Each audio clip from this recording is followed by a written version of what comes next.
Crota's End has recently come back to Destiny 2, and with it are a variety of the different Crota weapons. And so in today's video, we're going to go through all of the different god rolls that you're going to want for these weapons. Of course, they're craftable, so you're going to want to craft these weapons and get those exact rolls. And on top of that, of course, some weapons are stronger than others for PvE or PvP based on their perks and based on their archetypes. I'm still a little sad that Bungie didn't bring back Hunger of Crota. We need justice for the Hunger Horn. If anyone remembers that, back in the day when Crota originally came out, people were desperately trying to get the Gjallarhorn because it was the best exotic in the game, the best weapon in the game. And if you didn't have it, you would use a Hunger of Crota, which was like a great value Gjallarhorn. We called it the Hunger Horn, and that's a real throwback. Only OGs will remember that. Starting with the Word of Crota, which has returned as a 180 RPM hand cannon, which upon initial review seemed disappointing. Of course, we would prefer a 140. It would be really cool if it was a 140 Void hand cannon with like double damage perks, comparable to the King's Fall hand cannon, Zali's Bane. That would have been super sick. Everyone would have gone crazy for that. However, I would say that the new origin trait almost works like a perk in and of itself because it does give you that Cursed Thrall explosion. You can use the artifact mod that extends that timer this season, so I highly recommend to do that. So for this weapon, it actually works as a good PvP weapon this season, more than it does work for a PvE weapon because it's a 180 archetype. And I know you don't see a lot of 180s in the Crucible currently, but remember back in the day when the Not Forgotten was running around? It was insane. It had crazy range, crazy time to kill if you could land those 3 headshots. Well, that's what the Word of Crota is doing now. It's basically a great value Not Forgotten, especially if you have the new perk Precision Instrument. The way this works is you want to get the enhanced version of it, and if you land all 3 crits, the damage will ramp up and 3 tap Guardians in Crucible as long as they're not 100 resilience. So fortunately, the majority of Titans out there won't get 3 tapped by this, but of course you can use surges on your boots and then you can extend that damage up to be able to 3 tap Titans inside Crucible. However, that wouldn't be on, I guess that would basically be based on getting orbs and stuff like that. So you can also alternatively use a perk like Sword Logic, and then the second kill that you get would have bonus damage and the ability to 3 tap, but that's not the first kill, right? The cool part about using the Not Forgotten or using a 180 like this is the ability to land those 3 taps like boom, boom, boom, headshot, headshot, headshot, Guardian dies, PvP. That's what makes 180s super strong and super potent, and that's what this hand cannon can do. So that is the role that we're looking for, is a PvP role, Word of Crota with Precision Instrument. We're going to go with Enlightened Action in the left-hand column just because there's really nothing else that seems all that interesting. The only other even comparable perk for PvP would be something like Killing Wind. Then we're going with Accurized Rounds in the magazine. We're going for Small Bore, so that way we can get a little bit of a boost to that range. And we're going with a Ranged Masterwork to round off the crafted 5 out of 5 god roll of the Word of Crota. Of course, you can get those frames by beating the raid, and on top of that, you can do the red border chest. You can beat it on all 3 characters, and you can also use your Deep Sight Harmonizers from your Season Pass to craft this faster if you want to. That's what I'm currently in the process of doing. I'm only 1 frame away from crafting this bad boy and taking it for a spin in PvP, so definitely looking forward to that. Next up, we're going to talk about the Fang of Yut.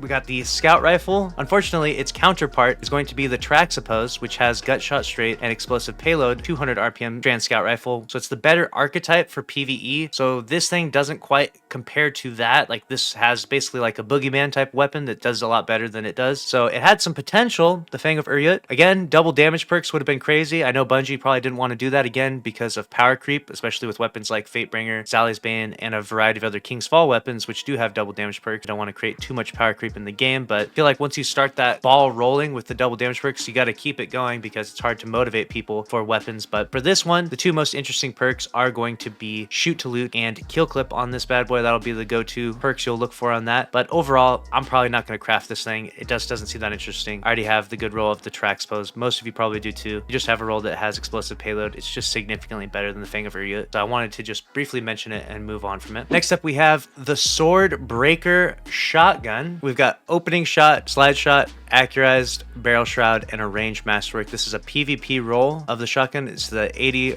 RPM archetype. Definitely a really strong shotgun and definitely viable in PvP, so I would definitely craft that. Actually worth it. And then alternatively, we have the PvE roll, which is going to have 1-2 punch, threat detector, assault bag, barrel shroud, and a handling masterwork. But keep in mind that this is just your typical 1-2 punch shotgun. You don't really need to worry about the affinity of your 1-2 punch shotgun. You could have a solar arc, void, strand, doesn't really matter too much. You're just using it for the power that it generates from those melees, and a 1-2 punch shotgun is really good. I will have one of every affinity just because why not, in case it's strand surge for the activity. But overall, you don't necessarily need this, but this is the god roll for PvE overall. Next up, we're going to talk about the Abyss Defiant auto rifle. I don't see a whole lot of usage of this in PvE, but if you're a big auto rifle lover and you want to use it, there is Swashbuckler and Reconstruction, so that's a fun roll. We'll use High Cal on this, we'll use Fluted Barrel, and then we'll put on for the Masterwork. I don't think I would go with reload speed because of Reconstruction. I'll probably go with range Masterwork for this because of god roll of craft of the Abyss Defiant. Then we have the Abyss Defiant for PvP, which obviously auto rifles are making a big rise right now. People are starting to use auto rifles significantly more. This all started with the Amit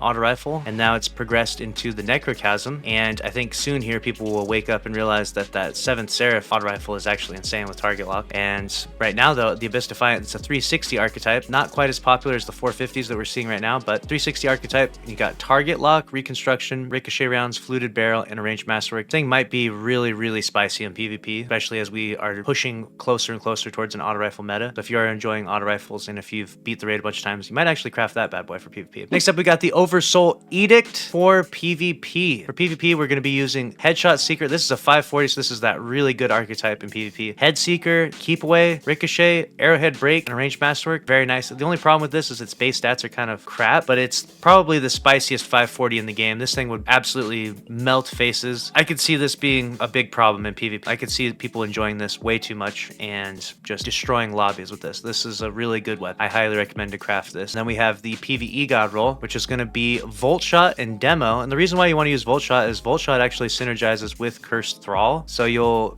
melee an enemy and then you'll get the Cursed Thrall explosion, and the Volt Shot chains to those explosions as well. So it's like you just clear an entire room and then you're going to get demo, so you're going to get your grenade back really fast. So this is like not a weapon you're using for, I would say, high-end content. This is more for like mid to low-end content in PvE, and you'll be able to just melt through rooms of ads. Like if you're running through strikes or if you're doing Savathun Spire, story missions, stuff like that, this thing will actually be really fun. Probably just throw on something like Flared Magwell. It doesn't really matter too much. We're just reloading a lot with Volt Shot, so I probably want to reload fast. So I put on reload speed, Flared Magwell, and Arrowhead Break. Overall, it don't matter too much because we're just going to get a kill with it, reload real fast, get those melee kills to proc this, and have a fun time. It's like a fun weapon, you know what I'm saying? You're lots of explosions, lots of chained Volt Shot, lightning everywhere. It's a cool weapon in that regard. Lastly, we're going to talk about the Song of Yut. We got Sword Logic, which is a really cool perk. It actually has 4 different scales, and yes, that was the PvE roll right there. It has 4 different scales, and you shoot a red bar with it, you're going to get 15% buff. If you shoot an elite with it, you're going to get a 25% buff. If you shoot a major with it, you're going to get a 35% buff, or a champion. And then if you shoot a boss with it, kill a boss with it rather, you're going to get a 50% buff, which is pretty strong, but you're probably not going to kill too many bosses with your machine gun and then run around with that buff. But keep in mind that once you do get a kill on that high value target, if you can continue to kill low tier trash mobs like red bars, that timer continues on, so it's actually really strong for that reason. Reconstruction is what you want. This is going to be probably best arc machine gun in the game. I know that Commemoration will outclass it a little bit due to its perks, but arc machine gun, this is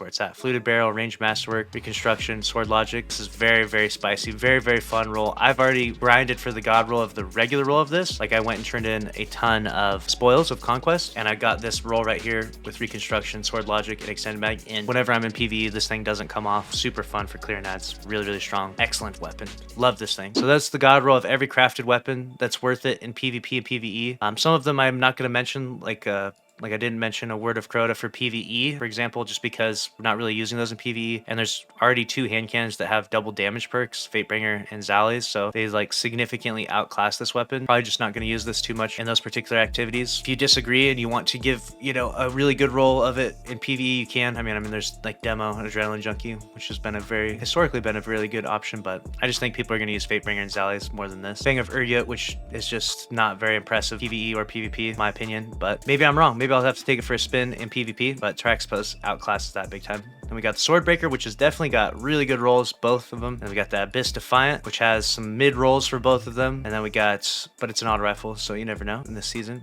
And then we got the 2 Oversoul Edicts, and then we got the Song of Yut. So hopefully you found this video helpful. Hopefully this guides your decisions on what to craft first when picking up those red border weapons and such, and using your deep sight harmonizers from your season pass. If you did enjoy, make sure to subscribe, smash the like button. Click on the screen here, watch another video from the channel. Thanks for watching. Later.